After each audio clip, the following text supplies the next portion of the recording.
When you were a young fellow and the star of a hit television show and earning a lot of money and being a bachelor, I guess is the most important part of that concept, you actually have died and gone to heaven, because the most beautiful women in the world come to Hollywood between the ages of 19 and 24 or 25, when they usually leave, having been unsuccessful. But they are there at the height of their beauty, hoping to be movie stars, and that's a nice place to be when you're what I said I was during those days.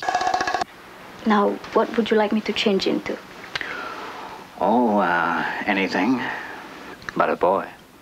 My compadres at that time were Warren Beatty, who remained a bachelor until he was, I guess, I don't know, 55 or something like that, whenever he married.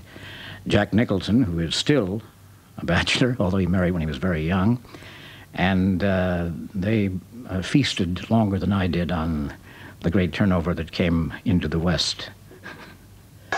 I suppose what everybody tries to do when they're playing the romantic lead in a television show is to bring to the screen the things that you consider to be the most attractive about your personality, that you use socially and romantically and so on. This is what I tried to do.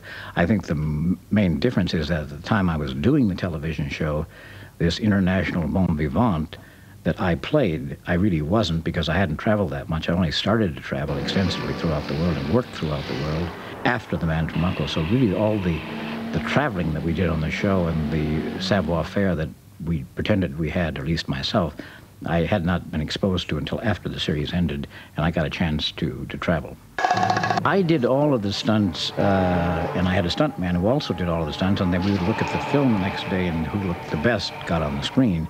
Usually I looked as good as or better than the stuntman.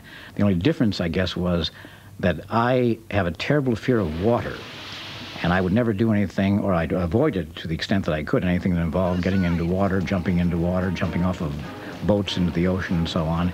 But I had no fear of heights.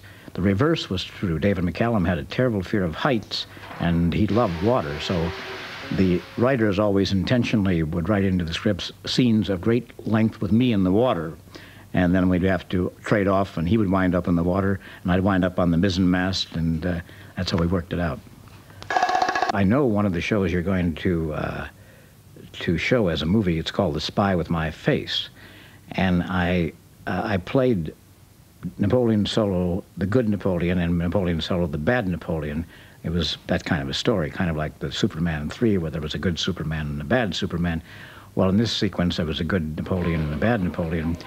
And in this sequence, we filmed it at the Griffith Observatory.